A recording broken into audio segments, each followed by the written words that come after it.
Gold का weekly analysis करते हैं कि गोल्ड हमें नेक्स्ट वीक में किन किन लेवल से बाय और सेल की ट्रेड दे सकता है, या फिर नेक्स्ट वीक जो है गोल्ड का क्या बायस होगा। तो चलें चार्ट पे चलते हैं, उसको एनालाइज करते हैं।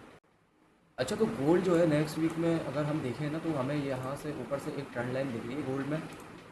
ये डेली टाइम फ्रेम की ट्रेंड लाइन है। ट्रेंड लाइन पे वैसे मैं वर्क करता नहीं हूँ, सपोर्ट रेजिस्टेंस ट्रेंड लाइन पे, मगर फिर भी ये डेली की ट्रेंड लाइन है, तो ये रिस्पेक्ट कर रहा है गोल्ड, ठीक है। और गोल्ड इसको अगर ब्रेक करता है ना, तो गोल्ड एक अप साइड की तरफ एक अच्छी रैली कर सकता है, जैसे कि आप यहाँ पे एक ट्रेंड लाइन देख रहे हैं। और नीचे से भी फिर एक जो है सिनेमेट्रिकल ट्रायंगल गोल्ड में बन रहा है ऐसे ना। तो ये जिस तरफ भी ब्रेक होगा ना, ये जिस तरफ भी ब्रेक होगा गोल्ड उस तरफ मूव करेगा। ये सेल में या बाय में जहाँ भी ब्रेक करता है तो वो मूव हम कैप्चर करेंगे। अच्छा, ये तो इस सिनेमेट्रिकल ट्रायंगल की बात हो गई, मगर अभी हमने ये देखना है कि नेक्स्ट वीक गोल्ड किन लेवल से बाय हो सकता है और किन लेवल से सेल हो सकता है, ठीक है।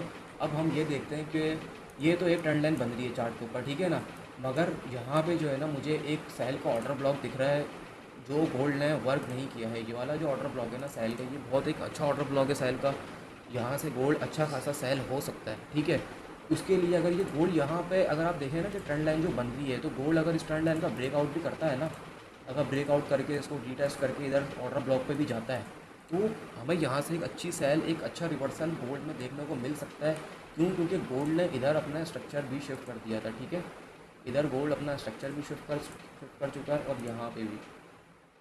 तो ये फुली इंडिकेट कर रहा है कि ये गोल्ड थोड़ी एक बाई की तरफ रिट्रेस करेगा, मगर फिर ये सेल में ही जाएगा। क्यों? क्योंकि ये बहुत बेहतरीन एरिया है गोल्ड के सेल का ना, तो गोल्ड इस लेवल को लाजमी टेस्ट करके सेल जाएगा, ठीक है। अगर हम ऐसे भी देख लें तो हम फिर लास्ट, सबसे पहले हम अगर वीकली एनालिसिस करते हैं तो सबसे पहले हम जो है लास्ट वीक का हाई और लास्ट वीक का लो हम मार्क कर लेते हैं कि गोल्ड ने लास्ट वीक क्या हाई लगाया और क्या क्या लो लगाया। क्योंकि गोल्ड जो है ना वो लास्ट वीक के हाई और लास्ट डे का हाई, लास्ट वीक का लो, लास्ट डे का लो, ये बहुत ज़्यादा स्वीप करता है। तो सबसे पहले हमें यही मार्क करना चाहिए, ठीक है। अब जैसे हम इधर देखें ना, तो अगर आप यहाँ देखें तो ये जो लास्ट वीक है ना गोल्ड ने ये लास्ट वीक स्वीप किया है। ये लास्ट वीक अगर आप यहाँ पे देखें, ये जो लास्ट वीक था गोल्ड ने यहाँ पे ये स्वीप किया था, मंडे के दिन ही इसने स्वीप करके ये पूरा फिर वीक सेल आया। तो इसलिए मैं अभी भी जो है लास्ट वीक का हाई और लो मार्क कर रहा हूँ, क्योंकि ये बहुत ज़्यादा इंपॉर्टेंट होता है। जब हम लास्ट वीक का हाई और लो मार्क कर लेते हैं, उसके बाद हमारा सेकंड काम क्या होता है? सेकंड काम हमारा ये होता है, हम डे का हाई और लो मार्क करते हैं। अब जैसे लास्ट डे का हाई ये था और लास्ट डे का लो ये था, हम डे का हाई और लो मार्क करते हैं, ठीक है। अब हमने डे का हाई और लो मार्क कर लिया। अब जब हम डे का हाई और लो मार्क करेंगे ना, तो हम डे के हाई और लो पे ट्रेड किस तरीके से करते हैं? सीधा सिंपल है, हमने जाना है H1 के ऊपर, H1 के ऊपर हमने जाना है, हम ऐसे इसको ड्रॉ कर लेते हैं कि ये हाई है और ये लो है, ठीक है।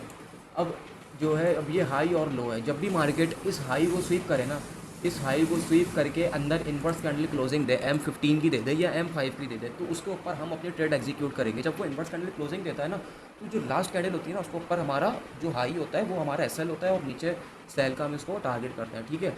और इसी तरह हम लो पे भी ट्रेड लेते हैं। जिस तरह मैंने आपको हाई का बताया कि ये अपना हाई को स्वीप करे तो सेल करेंगे, इसी तरह ये अगर लो को स्वीप करती है तो लो पे भी बाय कर सकते हैं, ठीक है। अच्छा, तो अगर हम यहाँ पे देखें ना, तो हम अगर इधर H1 के टाइम फ्रेम पर है, तो अगर हम इधर भी देखें ना, तो ये भी एक ऑर्डर ब्लॉक है सेल का, ठीक है। ये एक सेल का ऑर्डर ब्लॉक है, जिसको हम डिमांड भी कह सकते हैं सेल की, ठीक है। सॉरी, बाय का ऑर्डर ब्लॉक है, इसको हम बाय की डिमांड भी कह सकते हैं।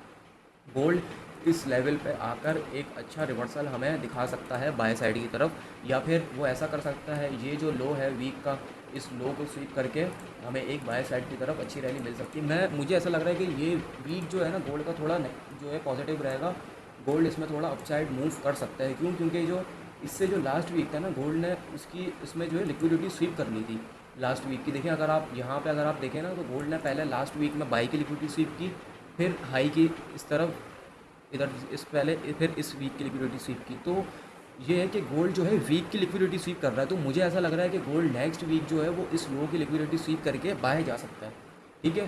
तो अगर हम और छोटे टाइम फ्रेम पर आ जाएं, M15 पर आ जाएं, तो हम फिर उसको भी एनालाइज़ करते हैं कि M15 पर हमें क्या सिनेरियो देखने को मिल सकता है।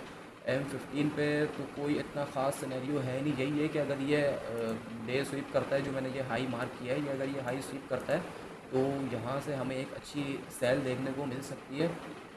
फिर जब ये नीचे आएगा तो इन एरियाज से हम बाय जो है गोल्ड में देख सकते हैं, ठीक है।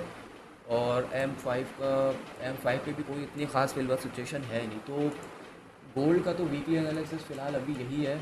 और फंडामेंटल्स भी बहुत ज़्यादा डिपेंड करते हैं, क्योंकि गोल्ड टोटली चलता ही पूरा फंडामेंटल्स के ऊपर है, क्योंकि फंडामेंटल्स अभी बहुत ज़्यादा हाईली इन्वॉल्व हैं गोल्ड के अंदर, ठीक है ना। तो हमें उन सबको देखकर ट्रेड करना, ये तो एक टेक्निकल था, ठीक है। बाकी मेन गोल्ड चलता ही फंडामेंटल्स पर है, हमें फंडामेंटल्स को देखना है कि फंडामेंटल्स क्या है, उसके हिसाब से फिर हम जो है ट्रेड करेंगे। और अगर आपको मेरे साथ लाइव ट्रेड करनी हो तो आप मेरा यूट्यूब चैनल को सब्सक्राइब कर सकते हैं। वहाँ मैं डेली एशियन सेशन में, लंदन सेशन में और एनवा सेशन में डेली मैं लाइव आता हूँ। अगर आपको मेरे साथ लाइव ट्रेड करनी है तो आप मुझे वहाँ ज्वाइन करें। वीडियो अच्छी लगी हो तो लाइक शेयर सब्सक्राइब लाजमी कीजिएगा। Thank you.